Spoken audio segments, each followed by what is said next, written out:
Welcome in, latest episode of that SEC podcast. I'm your host, Michael Bratton. Go by SEC Mike on Twitter, and he is Cuzzy Shane, who goes by Big Orange Vols on the Twitter machine. What's up, yo, Tennessee Homer? Hey, Sooner Shane today, baby. Yeah, so we're back. Just if you missed it, go check it out. Texas Fall Camp Preview on the last episode.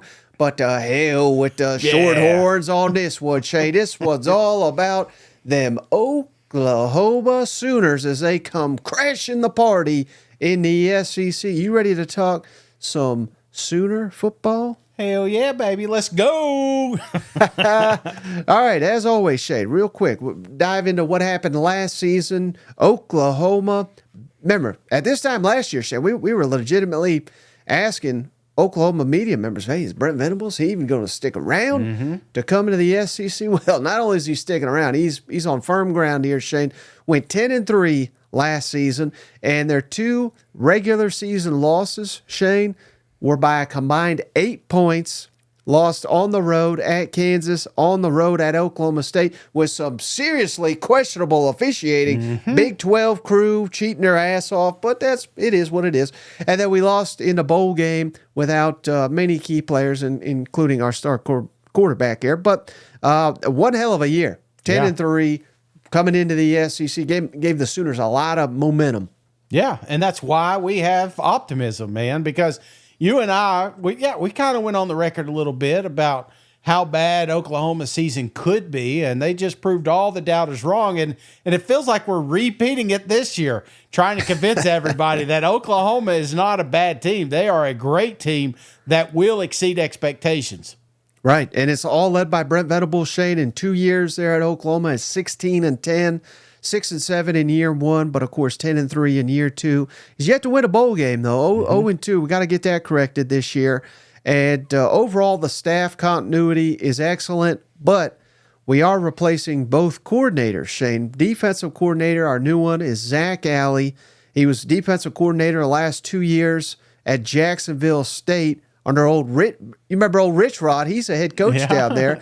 And they were actually, I believe, at one point last year, a top 25 team. So this ain't your pet balls, Jacksonville State. They're on a heater down there. Zach Alley was defensive coordinator at Louisiana Monroe prior to that, and then prior to that, Shane, he was a GA for Brent Venables at Clemson for 4 years. He's a very young guy. So I mean, there are a lot of people in Norman think this is the next Brent Venables, so to speak. So getting more on the same page on the defensive side of the football than old Ted Roof, who we had to kick him to the curb last year. I cannot think of Rich Rod and not that cowboy hat, cowboy video that's floating around. I mean, it's been a while since that one's probably been dug up, but every time I hear his name, that's the first thing I think of him, is just sitting on the front porch. Now, our new offensive coordinator, Shane Seth Luttrell, he was a GA, or not a GA, an analyst last season here at Oklahoma, so continuity should not be an issue. He was the North Texas head coach from 2016 to 2022. And, Shane, played for Oklahoma, was a team captain on the last Oklahoma team to win a national championship. So this man's Sooner through and through. Hell yeah, man. That's what you want, man. I want players to be diehard Oklahoma fans. But, man, when you start getting staff that's coming back, it just means more. You saw this with Auburn. Yeah, I mean, when you think about it, it's guys like Cadillac, when he took, you saw just the fans, the reaction. Now, obviously, he didn't get to keep the job, but guys like Kirby Smart that grew up, played Georgia, loved Georgia, there's no other team he'd rather be at. Right. Coach O, I got to throw him in. I know it didn't work well, but hell, they won the national championship. That's what we're all chasing. So let's jump into That wasn't all he was chasing, Well, he got to the mountaintop first, let's give him credit for that. Right. But let's jump into the returning production, Shane. And the offense, it ain't necessarily pretty for the Sooners, but we're loaded at certain position groups. 36.4% of our offensive production is returning. That's number 12 in the SEC. Just 13% of our passing yards. That's 10th in the SEC, led by Jackson Arnold, who started the bowl game. 563 passing yards, 4 touchdowns, 3 picks. Rushing yards returning, 48%. That's actually 4th best in the SEC, Shane, but only one of the top 4 rushers from last season are back. Receiving yards, here's where we shine in Oklahoma right now. 67% of the receiving yards return. That's number 4 in the SEC. 6 of the top 8 receivers from last year are back, and we got a loaded transfer coming back as well. Now, all that good stuff, Shane, this is where Sooners, they're probably tired of hearing about this, but offensive line snaps, 16% are back. That's 15th in the SEC. Only Mississippi State is lower there. So that offensive line, until proven otherwise, and we'll get to the transfers in a minute, but that's arguably one of the biggest glaring question marks of all teams in the SEC. Yeah, and it's been beat through and through. You know, that's the first time you hear about somebody talking about Oklahoma, myself included, have brought up the big uglies up front. So it is kind of hard not to talk about it, but we got some good stuff coming. Yep. Now, speaking of good stuff, though, Shane, it's the exact opposite on the defensive side of the ball. Over 79% of our defensive production is back. Number 2 in the SEC in all these categories, Shane. Tackles back, 78%. Tackles for loss, 73%. Sacks, 72%. Interceptions, 80%. Again, all those second most in the SEC. And number 1 in passes defended, back, over 91% back for them. Oklahoma Sooner Shade defense is back in the SEC thanks to old Boober Sooner. Absolutely, baby.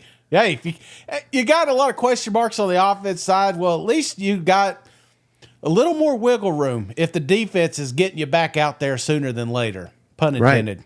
Right. Exactly. So let's jump into the transfers, Shane. Now, some big losses here. Now, led the way with Dylan Gabriel starting quarterback, breakout year last year. But we got confidence in Jackson Arnold, so it's kind of negated. But we can't just act like that's not a big loss. But the one that really killed them, and again, they're tired of hearing about this guy, so we'll go over it quickly here. But Caden Green, offensive lineman now at Mizzou, that he would have been nice to have. Defensive back Key Lawrence, he's at Ole Miss now.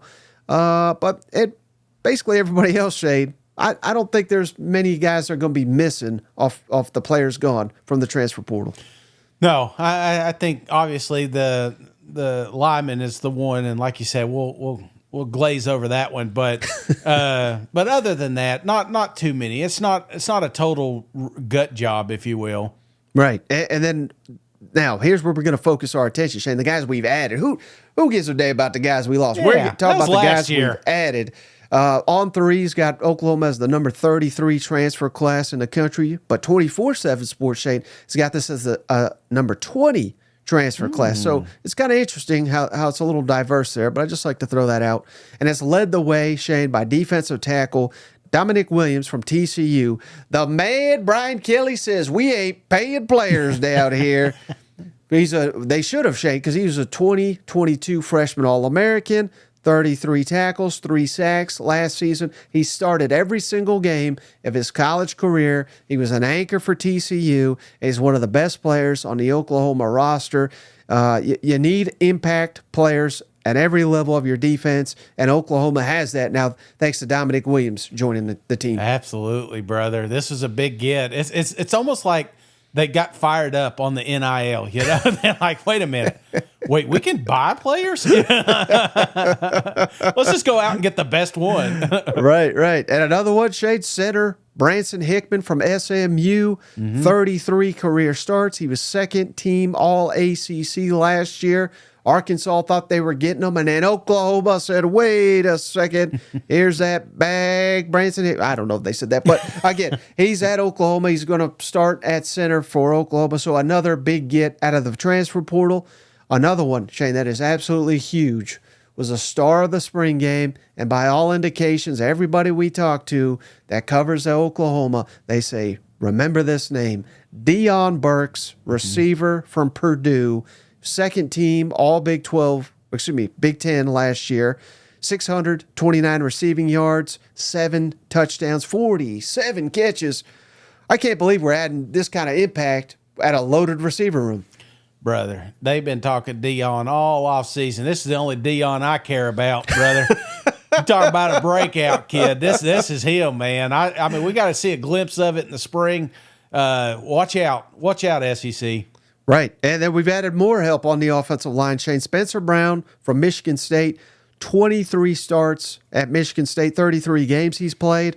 Fabici Nawahu, I'm sure I butchered that, from North Texas, started 7 games last year, started 12 the year previous, and they're saying this guy's a damn beast down there. He's likely to start at one of the guard spots. We got a guy off Washington's offensive line, Jaron Hatchett. He started 3 games for the Huskies that went to the national championship.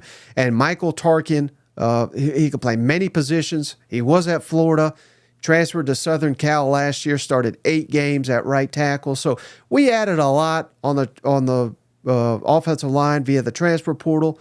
Also likely added a starting tight end, Bauer Sharp from Southeast Louisiana. Shane, 54 catches, 421 yards, 8 touchdowns last year. Good God. And a tight end from Baylor, Jake Roberts, 23 catches, 231 yards, and a touchdown. And for good measure, Shane, we need help. Not as a starting quarterback, but as a experienced backup. Casey Thompson. This is his 7th season in college football. My word, Shane. 4th team in 4 seasons. But his father, Charles, played OU under Barry Switzer, and I believe won a national championship himself. So there's blood ties there to Oklahoma. They also added an edge defender, Caden Woolard from Miami of Ohio. Shane, 41 tackles, 12 tackles for loss, 9.5 sacks last year. Running back Samuel Franklin, UT Martin, lower level, but 2,129 rushing yards and 20 touchdowns in 3 years at UT Martin. Cornerback Des Malone from San Diego State. He was a 2-time All-Mountain West honorable mention. And then last but not least, kicker Shane from Florida State, Tyler Keltner. Didn't play at Florida State last year, but before that was at ETSU. 2-time All-Southern Conference kicker, 26 of 74 on his field goals, made all 131 of his PATs, and he's booted a 54-yard field goal. Shane, I don't care what level you're playing at. That'll do in the SEC. You know what? What'd you say, 26 of 74? I'm sorry, if that's what I said, I butchered it. 56 of 74. Okay, yeah. Field, so about 75%. A little more confident in my kicker now. Yeah. I wasn't quite ready to brag on this guy, but no, I like it. I mean, you went out there and, I look at that offensive line especially. You got a lot of utility guys that can play multiple positions, and I think that's pivotal there. You got one of the best coaching in the league as far as offensive line. So I have no doubt they're going to have the best 5 out there and a nice rotation behind them. So they'll find their dudes, and there'll be plenty of young ones emerge later in the season. But no, I like it. I like the pickups. Van Wilder at quarterback there, buying everybody's beer. So he's older than us, man. Where's his pod at? And then we signed the number 12 recruiting class in the country, 7th best in the SEC, Shane. We got us a 5-star in defensive lineman. David Stone was rated number 2 defensive lineman in the country, so look for him to make an immediate impact this fall. And we signed 18 4-stars, Shane, led by Taylor Tatum, the number 1 running back prospect in the country. Hard to not see him making an impact this year. Eugene Brooks, the number 3 interior offensive lineman in the country. Devon Mitchell, the number 11 tight end. Danny Okoye, the number 12 edge defender in the country. And Reggie Powers, the number 13 safety prospect in the country. These are the true freshmen that I could see making a big-time impact for the Sooners this fall. Yeah, and I think this is going to be a team that's going to need some of that late in the season. So, yeah, big names, 18 4-stars. I mean, the team we don't talk about, but everybody talked about, just had 20, so you're right there hanging with the boys. You're building that depth. Oklahoma will be fine. They just need, not all of them, but they need 4 or 5 of these kids to be big time players at the end of the year. Right. So let's get into ranking the offensive position group, Shane. And no surprise here. Got to start with the receivers. Again, we're bringing back so much production. Jalil Farouk, 86 catches, 1,229 yards, 7 touchdowns in 23 starts for the Sooners. Nick Anderson, he was sensational last year, breakout redshirt freshman, 10 touchdown catches. That's an all-time Oklahoma freshman record, 798 yards with 31 catches. It's hard to catch just 31 passes. Yeah. But have 10 of them be touchdowns. But that's what Nick Anderson did last year. What is he, 6'8"? What is it? Is he one of those guys? No, he's just a one hell of a playmaker. Awesome. Andrell Anthony, 46 catches, 757 yards, 4 touchdowns. He got banged up last year, only played 6 games. But again, 4 touchdowns in 6 games. He's a hell of a player. And then guys with some experience back, Jaden Gibson, 14 catches, 375 yards, 5 touchdowns. Jaquez Petway, 11 catches, 70 yards. Braren Thompson, 7 catches, 241 yards, 2 touchdowns. And Gavin Freeman, 19 catches, 95 yards, and a touchdown. And oh yeah, Deion Burks, throw him into the mix. Maybe the best receiver in the transfer portal. So you start to see why people are so high on Oklahoma's receiving corps. Absolutely. And a full offseason with the quarterback. That's the pivotal piece for me. It's not what you did in the bowl game. It's not, what you brought in. It's what they're doing right now. While we're having this show talking about how good Oklahoma can be, they're working on their chemistry as we speak. So, yeah, I expect this team to hit the ground running on that side of the ball. Right. And then next, maybe a little bit of controversy here, Shane, but I'm going quarterbacks. Yeah. Because I liked what I saw from Jackson Arnold in the bowl game. I know we lost. He threw a couple picks. Looked like a freshman, but then you started to see the potential, and he was making big-time throws. They've got all the confidence in the world. He was a 5-star prospect, and by no measure has he not lived up to that hype, just based on what I know of him in Norman. So, yeah, again, unproven, but very, very talented. Yeah. Then we got Papal behind him, Casey Thompson, 7 years. Oh, and again, it's not just the 7 years, Shane. It's 5,338 yards, 52 touchdowns. He started for Texas. He started at FAU, started at a number of places. So I like the fact that we've got someone that, was born in the 80s playing and is our backup quarterback here. He's the Kurt Warner of college football. Yeah, he was bagging groceries there at the local Target. And then we saw in the spring game, Michael Hawkins, true freshman. He was the number 20 quarterback prospect in the country, Shane. He is a game breaker with his legs. So yeah. I would imagine he sees the field in some capacity as well this fall. So I like the potential, the seniority, the game breaker as your third string freshman. I like the potential of this quarterback room. Yeah, I think it's Arnold for me. I mean, when you just watch him, he's a gamer. He's going to do anything and everything to keep the chains moving. It may not be pretty at times, but by God, as long as that offense stays on the field, I think that's kind of. You think about the quarterbacks you've had in years past, every team out there, you've kind of justified how good they could be and the pieces around them. You know what I'm saying? But then when you lassoed a dude, you know what I'm saying? And I think Arnold is that dude. Right. Now, how about next I got running backs. Shane Gavin Sawchuk, 849 yards, 10 touchdowns last season. He ended the season, I believe, 5 straight games with over 100 yards rushing. So he was really starting to heat up. Javonte Barnes is back, 659 rushing yards, 6 touchdowns last year. And Caleb Hicks, just 14 yards, but he did score. And then, don't forget Taylor Tatum, the number 1 running back prospect in the country. So that's a foursome that I think is going to have a lot of production too. Oh, yeah, definitely, man. And then, hey, I didn't put them last. This one's for you, buddy. Tight ends here.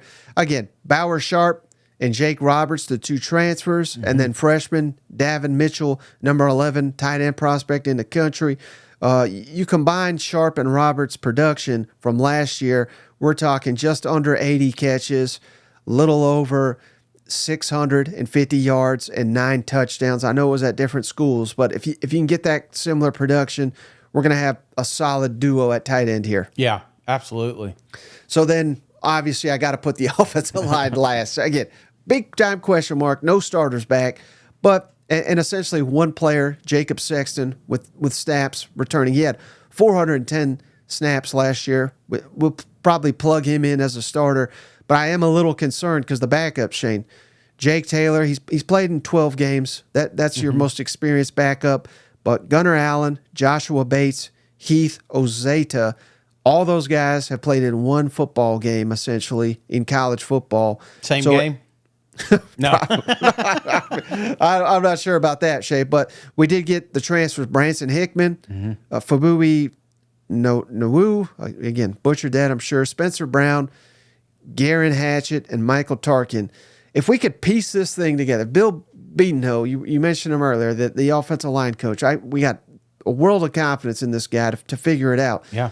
But it's not just transfers. It's not just trying to figure out all these pieces, but and I mean, we could what if every team and their depth chart and all this, but I'm also concerned that our backups have virtually no experience as well. So it's kind of twofold with my question marks with Oklahoma's offensive line, if that makes sense.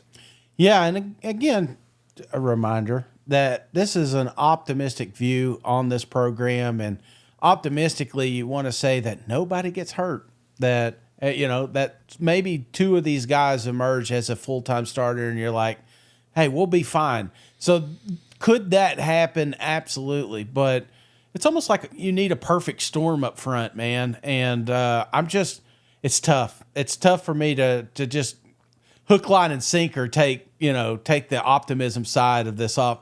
I do think that there is potential, extremely raw potential, but sometimes that puts you in a bind, week 2, a game you didn't think was supposed to be close, but is. Or, week 8, week 9, and you're on your 3rd string left tackle or something, So right. you just got to be real careful, and you're praying that everything goes right. I blame Lincoln Riley, Shane. What in the hell was he doing recruiting and developing offensive linemen? I have no idea. Yeah, he doesn't belong in the SEC. Yeah, he sure doesn't. All right, defense. Now, here's where we shine again. Oklahoma, this was very difficult, Shane, to rank the defensive position groups for the Sooners because you could probably put them in any order, and I wouldn't disagree with any of them. But I went with defensive backs to lead the way, Shane. Returning starters, Billy Bowman, 145 tackles, 9 picks, 11 passes defended, 6.5 tackles for loss in 29 starts. Woody Washington is back. He's got over 200 tackles in his career. 5 picks, 19 passes defended. He's got 36 starts under his belt. Gentry Williams, 37 tackles, 4 tackles for loss, 4 interceptions in 10 starts. And then Peyton Bowen, very experienced backup, 36 tackles, 5 passes defended. He's a future star in the making. Robert Spears Jenkins, 53 tackles in 2 starts. Makari Vickers, 8 tackles, 1 pass defended in 8 games, and throw in the transfer Des Malone from San Diego State with 4 picks, 90 tackles in 23 starts at San Diego State, and the freshman Reggie Powers, the number 13 safety prospect in the country. We got experience back, we got production back, we got talent incoming. Secondary should be pretty good for the Sooners this fall. Yeah, no, absolutely. I like the secondary and deep, competitive, going to fit in well here with the SEC, and going to need them, man. They're mistake erasers, if you will. You have a 3 and out on offense. These guys can also get you the ball back pretty quick. So I like this secondary. Now, next I got the defensive line, Shane. We got Trace Ford back, 18 tackles, 3.5 tackles for loss. He even had an interception, too. Oh, my. We got linemen picking off passes. They're good. Dejon Terry's back at nose tackle. He was at Tennessee for a while there, Shay. They missed him. 18 tackles, 4 tackles for loss in 4 starts last year. Grayson Halton, 21 tackles, 4.5 tackles for loss. Devin Sears, 3 appearances. And then the big-time transfers, Shane. Dominic Williams over here at TCU, freshman All-American. Caden Woolard from Miami of Ohio, another transfer with a ton of sacks. And then the freshman, David Stone, number 2 defensive lineman, Danny Okoye, number 12 edge, and Nigel Smith, number 20 defensive lineman. I love the experience, the talent, and especially the transfers we got coming in here. Absolutely, man. Absolutely. And then again, this is how loaded we are on defense, Shane. I got linebackers last, and he may be the best of all of them. Absolutely. Danny Stutzman, All-American, 267 tackles. Good Lord. 28 tackles for loss, 7 sacks, 3 interceptions. There may not be a better linebacker in the country. Kip Lewis next to him, 68 tackles, 4 tackles for loss, a sack, a forced fumble. He's got 5 starts. Kobe McKenzie, he's got 22 tackles. Lewis Carter, 7 tackles. And then, the freshman James Nesta, 39 ranked linebacker in the country. Shane, my word, we're loaded on the defensive side of the football. Oh, I love this Stutzman kid, and leadership, brother. I think that kind of goes under the radar if you're looking at attributes and things like that. This is a natural born leader, and he's gonna be able to fix the defense. You ever see those guys that come up and they pat them big old boys up top, just reminding them that maybe they're in the wrong spot or something. This is an eraser himself, just making sure that the defense is in the right alignment. Right. And then again, the kickers, Florida State transfer, ETSU transfer, Kyler Keltner. He was awesome at ETSU. He's going to be awesome here. I don't know much about the punter, but it looks like it's going to be Luke Elzinga. But again, we won't need him this year. Don't need him. What, 2 punts all year? All right, so as for the players I think will be rated the highest in the EA Sports video game from the Oklahoma roster, Shane, no surprise, Danny Stutzman, linebacker. I think he'll be close to probably a 98, 99 at worst, type player. He's a star.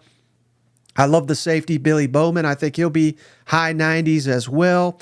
The transfer from TCU on the defensive line, Dominic Williams, give him about a 96, in my opinion. Nick Anderson, touchdown machine over here.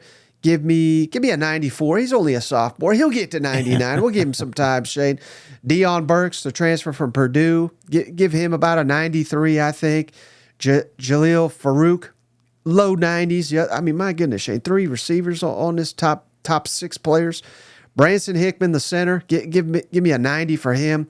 Jackson Arnold, I'd say probably about an 89, but that's only because this is his first year as a starting quarterback. Gavin Sawchuk, the running back, about the same. And then Peyton Bowen, a backup on this list, Shane. But that's how loaded we are in the secondary. Those are your top 10 Sooners. Hey, and it's going to be NCAA, it's just going to be a fun team to play with. You don't care about offensive line, you know what I'm saying? Because you're going 5 wide, baby. Exactly, yeah. Who cares about that? But again, biggest camp questions, no doubt. It's all about the offensive line and not only identifying the starters, putting them in the right position, but developing depth. I think that'll be critical, something we've hit on to no end. Tight end, again, we're relying on some transfers, freshmen, so that is a little bit of a concern. We got to figure out how that goes. And really just the special teams, getting the kicker and punter situation figured out. But again, there's a lot worse problems you could have than what the Sooners got, I think. Yeah, absolutely. And the quarterback room too, this is the SEC. And, it seems like every year we've got a quarterback, 2 quarterbacks going down. It may not be for the whole season, but, a half or a couple of games or something like that. We got to have some depth back there, man, because if you don't, then all of a sudden your season implodes. You can't have everything on one guy. Right. All right, Shane. So, again, before we get into the predictions for the game-by-game for the Oklahoma Sooners, let's break it down, as always, schedule breakdown, games that the Sooners should win, games they're unlikely to win, and then the toss-ups. Okay. And we'll start with the games they should win. I think right off the bat, you're looking at your first 3 games all at home. Temple, Houston, Tulane, win. South Carolina at home, and Maine. That's so funny. That's when you know you're an SEC program. You get Maine late in the season. But any disagreements with those 5, any that should be added to the list, in your opinion? No, there was one that was kind of flirting with it, but I could see the toss-up scenario there just because it's away. But yeah, I think you're fine here with these 5. Right. And then, hey, believe it or not, Shane, I don't have a single game. I'm not necessarily predicting Oklahoma to go undefeated. We'll get to that in a minute. But I don't have a single game as one that the Sooners are unlikely to win. Are there any on the schedule that you're looking at and saying, best case scenario, I just don't think the Sooners can win this or that game? Oh, man. No. I mean, there's some that are pretty close. So, but. Well, give them to us, man. Don't hold back. All right. I think.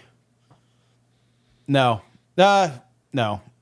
Okay. Ole Miss, October 26th.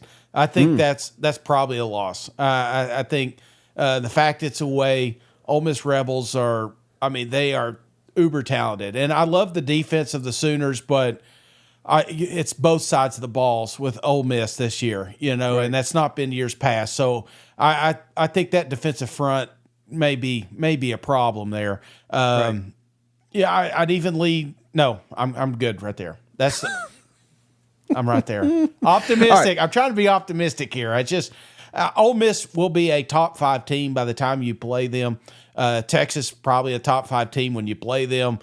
Who knows? I'm looking at Mizzou and LSU. That Alabama, hell, you've got to. We just talked about Texas, and now we're looking at Oklahoma. They definitely got the tough end of the schedule here. Right. Well, that's certainly true, Shane. But basically, and again, I'm not predicting necessarily that they're going to win all. Certainly, I mean it's very difficult to win toss-ups, but right. I have essentially all the rest as toss-ups, which makes Oklahoma so fascinating. Tennessee at home, at Auburn, Texas, neutral site there in Dallas. You beat them last year. At Ole Miss, Shane, I don't care what he says. He knows in his heart of hearts, Oxford is not a difficult place to go in to win. At Mizzou, that's going to be a damn buzzsaw.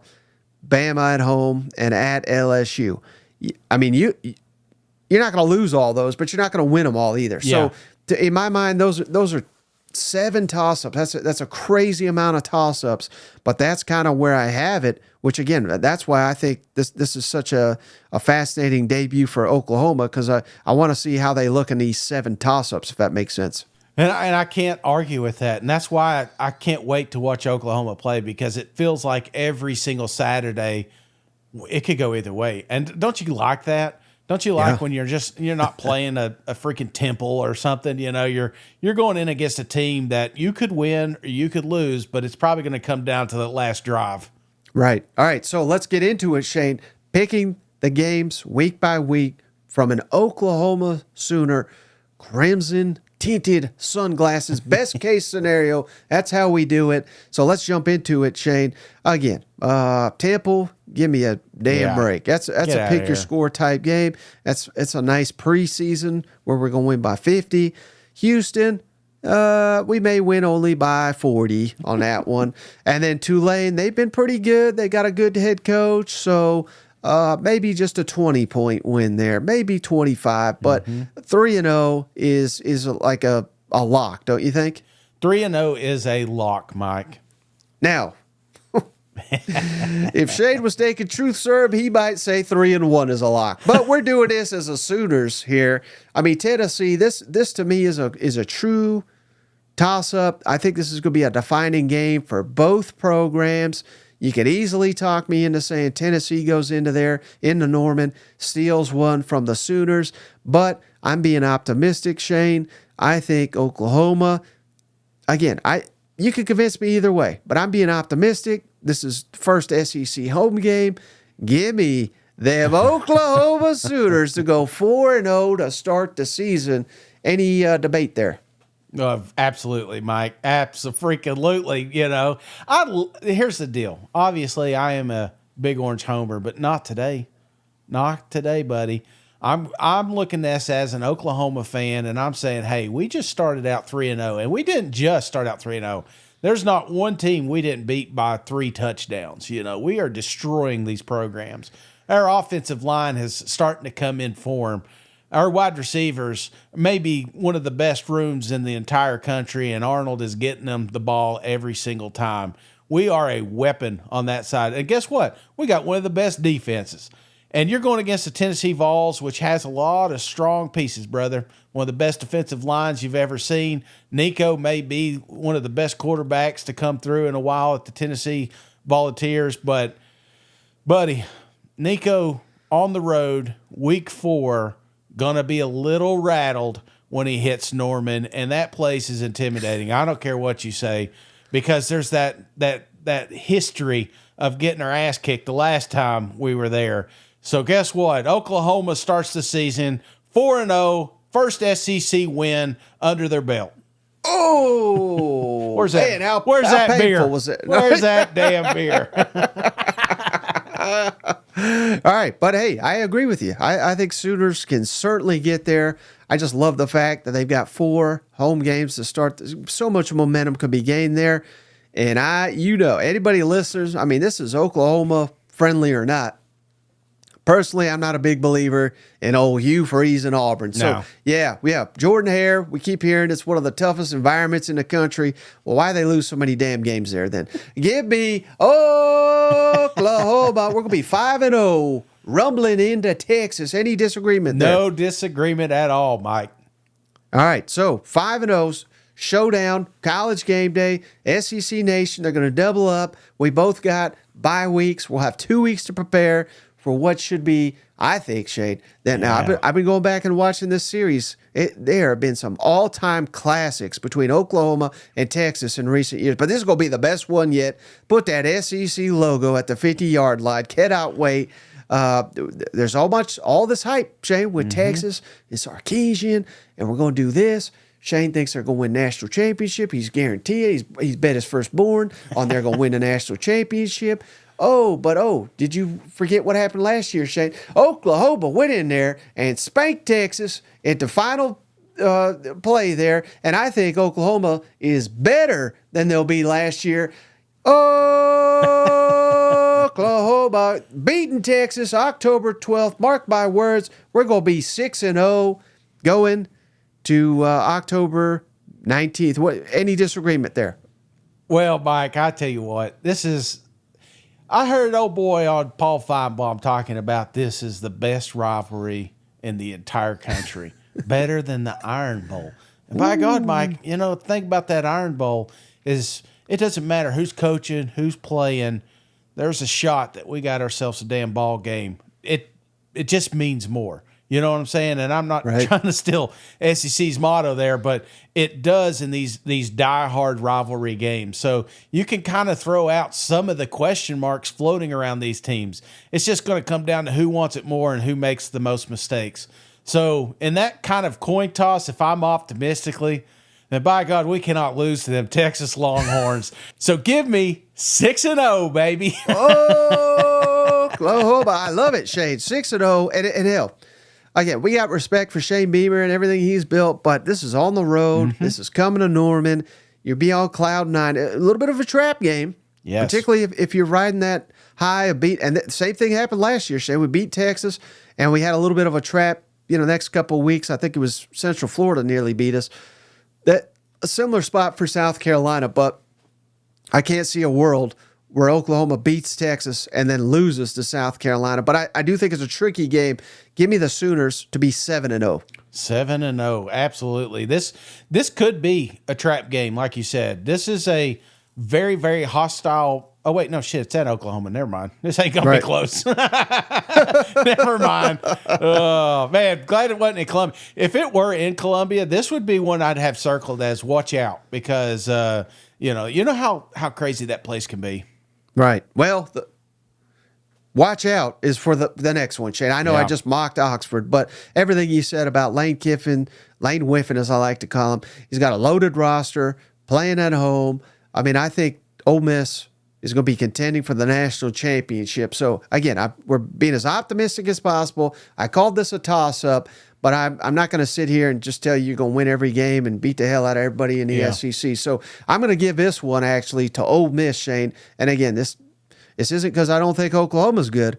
I think Ole Miss, particularly at home, It's going to be one of the toughest teams to beat in the entire country next year. So, I'm not saying you're going to get your ass kicked or anything, but give me Ole Miss to maybe win by a touchdown at home. You know what's crazy about this game? I look at it as if Oklahoma truly rolls in there 7-0, that you're going to get the best Ole Miss that you've seen. You're going to get the best Lane Kiffin that you've seen. There will be a full buy-in. Game day's probably there, so it's going to be an event. But if an Oklahoma that's 5-2 rolls in, I think you may have yourselves a ball game. Interesting. You know what I'm saying? And I think that just years past, just what I've seen from Kiffin and the boys, I just think that you have a better shot of beating Ole Miss if you actually lost a few games. I know it sounds crazy, but that's just how I feel about it. But if they are 7-0, which we both have right now, optimistically, unfortunately, you get your first loss here with the Ole Miss Rebels because these guys will be dialed in, and they do. There's a handful of teams that I've got penciled in for college football playoffs, and the Rebels are it. And you get there by not losing a game like this. Right. And again, if you're just an Oklahoma fan, maybe you've not heard us discuss Ole Miss. I'll throw up their schedule, but I think it's so important to know, Shane, that Ole Miss is going to be heavily favored in damn near every game they play, but there's 3 that we've had circled all offseason: at LSU, Oklahoma at home, and Georgia at home. And they simply have to have a winning record, or at worst, I mean, I don't think Ole Miss is getting into the playoff if they're 1-2 against LSU, Oklahoma, and Georgia. So it's almost like an elimination game for Ole Miss. So that's a big reason why I think they'll give it the best they have. And I'm not guaranteeing they beat Oklahoma, but I'm pretty confident about it. Well, and let's not forget, too, going into that game, you just went Texas, South Carolina. Now you're going in home. This is a team that when you play is coming off a bye week. Ole Miss has a bye week prior to this one, so they're going to be able to kind of heal some of those bumps and bruises, and you're going to get the best Ole Miss. Now, let's move on to another easy win, Shane. Maine. I don't know anything about Maine, but I do know they're going to get their ass handed to them on November 2nd. Thankfully, no. Thankfully. Oh, man, Maine's nice. We went up to Bar Harbor. Got some lobster rolls, Maine, too bad this wasn't away. We may go to that game and get a little of that Shane, coastal they got feel. a Red Lobster right down the street. I'm good. Oh, Red Lobster ain't like it used to be, man. When I was growing up, Red Lobster was a cuisine, man. It's where rich people went to eat. We didn't go there. And then all of a sudden, they rolled out that endless shrimp, and I could afford it. And by God, I think they went bankrupt. All right, Shane. Moving on. Speaking of someone that may go bankrupt, they don't. If they, they got to spend their money wisely down there. At Mizzou, this is going to be quite the showdown. Who knows? Mizzou could be undefeated. Yeah, going into this match, they'd have to win at Alabama, so it's not far from a guarantee or anything like that. But that's going to be one hell of a matchup. Oklahoma at Mizzou. We've been hyping up Mizzou all off season. We think they're playoff contenders. They should reach there if they maximize their potential and everything. But man, I cannot wait for this game. I know we're being as optimistic as we can, Shane, but Mizzou, they're stealing our players, stealing our recruits. Yeah. Man, this is going to be a war. Sorry to do it, Sooners. I just don't think you have it in you to lose to Mizzou. Get the hell out of here. We're beating them. We own you, Tigers. Give me Oklahoma to beat Missouri in Columbia. Thoughts on that? Oh man, you know me, the big Mizzou homer, brother. I've been carrying this wagon for a while, and I get it. I get it. You look at what Mizzou has to bring to the table. They have got the pieces to compete for a national championship. They do. I talked about it. Their schedule is very, very nice. But the only way that they would get left out is if they drop this game, brother. I think this is a must-win game for Mizzou. And I think that's what Drink is going to let this locker room know. It's going to become personal, just like the Tennessee game was last year. And he came out and he's standing on business. Drink has a way of firing these kids up and making this game more important than it probably looks like on paper. And that's my biggest concern coming into this matchup. Now, if we didn't have the steal and the players and stuff like that, yeah, I think Sooners could sneak up and get these guys. But you're looking at a stretch here, brother. Ole Miss, Mizzou, Alabama, LSU. There's 4 of the last 5 games that potentially could be college football playoff teams. And I think you're going to drop a couple of them. And November 9th will not be one of them, Mike. Oh, give me them Sooners. What are you talking about, you crazy bastard? I think this one is going to be a good game, great game. But I think it comes down to the wire. And who do you believe more in? Do you believe my biggest one, Mike, is the defense. I think it gets overshadowed a little bit by all the pretty pictures but Mizzou will take a step back on that defensive side of the ball, and I think Oklahoma will be kind of exploiting that toward the end of the season. Mizzou offense versus Oklahoma defense might be one of the best showdowns we get in the entire SEC this year. You know what? Absolutely. It's going to be fun. It's going to be electric, and it could go either way. So, and because it is optimistic, I'm going to give the edge to Oklahoma there. Now, if we're 9-1 going into November 23rd, Alabama, Shane. Yes. Baby. I mean, now we're talking playoff on the line, college game day, national audience. I mean, this will be quite the showdown. This is arguably, if it's not Tennessee, it's right here. Best home game, best home environment Norman's going to see in probably 10 years or something crazy like that. So there's going to be a lot going into this one. I certainly think that Oklahoma, although, I think in recent history, I'm trying to think, Trevor Knight, I mean, they blasted Alabama that one bowl game. So, this has been a great historic rivalry for teams that are not in the same conference. Now they are. So this is going to be, quite the showdown for years to come if they keep it on the schedule here. Alabama, Oklahoma. You could talk me one way or another, Shane, but I hate to do it, but I think Alabama is not taking a huge step back that some think they are. Yeah. Give me Alabama in Norman. It breaks my heart to say it, but I like Alabama in this one. Hey, man, say what you want. That A strikes fear in opponents because they know what it represents, and it represents a team that typically is going to whoop your ass. And I kind of see where you're coming from there. And my concern here is week after week, the grueling schedule, something we talked about early in this show. Texas, the South Carolinas, the Ole Miss. I mean, you're fighting Mizzou. You're fighting. I think when you get to November 23rd, tail end of the season, there's an Alabama team over there that is just as hungry as you are. They got to have this win to get in. And I'm kind of in the same boat with you. I think you fall a little short, even though it's at home. So give me another loss here for Oklahoma. Right. So then we got just one more game, regular season finale at LSU. I'm fascinated to see if Oklahoma, LSU, if this develops into a nice little rivalry.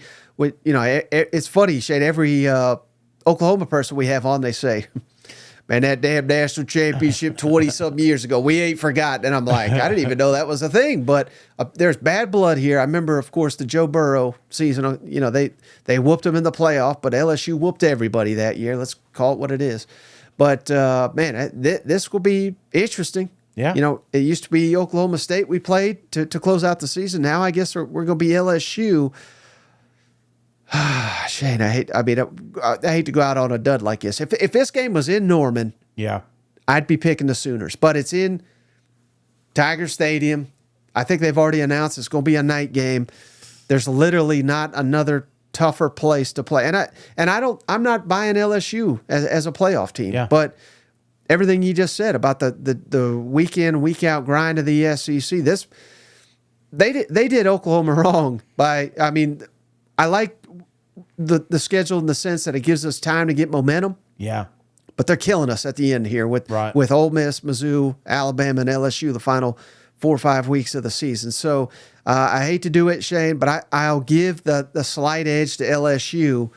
9-3 is what I have Oklahoma going optimistically in their first year in the SEC. And that's not the standard in Norman. Yeah. But I think most fans will be happy with 9-3, and I think with this schedule, you'll be right there on the fringe of making the college football playoff at 9-3. Now we've called out some that I think 10-2 ain't getting them in because of their schedule. Different story here for Oklahoma. 9-3 not guaranteeing you make the playoff, but I think you'll be right there, 10 to 15 range if you go 9-3 with this schedule. Yeah, no, I'm right there with you, man. That's a tough. I mean, everybody knows how wild that environment will be, but there'll be a lot on that game. There's going to be a lot on that one. I really do think this is a scenario where whoever wins gets in kind of situation. But being in LSU, that's tough, man. I've got another loss there myself, and when you pull up, can you pull that schedule up one more time, Mike? So 9-3, optimistically, is where I want to be, but I could see it's the Ole Miss, Mizzou, Alabama, LSU. Right. I think optimistically, you win 2 of those, you lose 2, and I'm rotating, and I've kind of picked which ones I think it will be, but I think.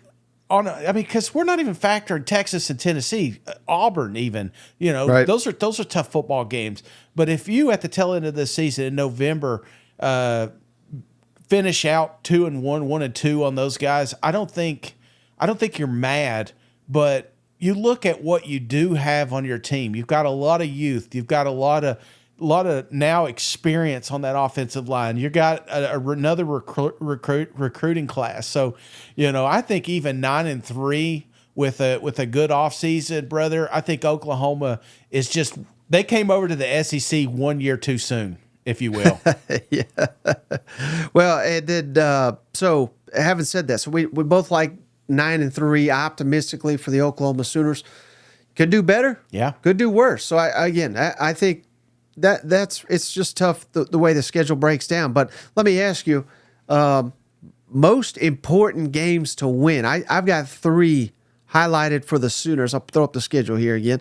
But number 1, I think it kind of goes without saying, my most important game that you win if you're an Oklahoma fan has got to be Texas. Most important. So we're doing power of most important. I think so too. You did it last year. You want to continue that role. This is a good opportunity. Texas may be looking ahead, and I know it sounds crazy. I know it's a rivalry, whatever. But if Texas is competing for what they think is an undefeated season, they may think they can steamroll those Sooners. And if you pull off a victory there, that's a big one. Right. And then number 2, curious if you agree with this, Shane, most important to win, in my mind, it's at Mizzou late in the season, just to kind of No, I get it. reassert that dominance, so to speak. I'm a little different than you, Mike. I can't tell you how important September 21st is with my beloved Tennessee Vols. Everybody remembers your first SEC game. I remember A&M and Florida. That didn't go well. So if you come into the SEC and you got Josh Heupel, your quarterback, did he get inducted to the Hall of Fame or something like those lines? I don't know. I wasn't really paying attention, but they'll have some sort of some deal over there, and it's going to have some emotion on the line. But if you get your teeth kicked in by the Tennessee Vols, then all of a sudden the rest of these games, throw them out the window, man. Texas maybe a loss, Ole Miss a loss, Mizzou a loss, and then all of a sudden the wheels fall off. I think that Tennessee game it's pivotal for that emotional stability that you're going to need when it comes into the grind of the SEC. You start off 4-0, well then Auburn's a win. Texas could be a win. You know what I'm saying? That's kind of I think Tennessee is more important than most people think. Right. Well, that's my number 3, but you may have convinced me that that's really number 2, because I agree with everything you just said. I just think it, given the rivalry here, but it'd just be so sweet to whoop Missouri's ass here on their home field. They'd love it. They'd love it, man. All them bookmarks, you'd see them go away. Nothing's worse than when you've got, me online. I always like to do memes and videos and whatnots and just kind of give other fan bases a hard time. But nothing sadder than when you spent 45 minutes putting something together and then you're slowly moving it to the delete folder because you can't use it. So, there's several that are queued up for that football game, and either Mizzou's going to get to use it or Oklahoma will. Right. All right, so that's our preview of Oklahoma's fall camp series here, Shane. And again, man, these are fun to do. We got the rest coming, slowly but surely. It takes a lot of time and effort to put these together. So if you liked it, you made it this far, please subscribe if you aren't already. Like the video, share it, and hopefully you learned something about them Oklahoma Sooners before they begin playing the SEC. Absolutely, man. Great content as always, Mike, and I appreciate everybody hanging out with us. And like Mike said, we hit the 20,000. Man, let's just keep rolling. You got some spare iPhones laying around your house. Just hit that subscribe button. That means a lot. Absolutely. Well, brother, I appreciate you. I appreciate each and every one of you for hanging out. We'll catch you on the next one. All right, see you guys. Boomer Sooner.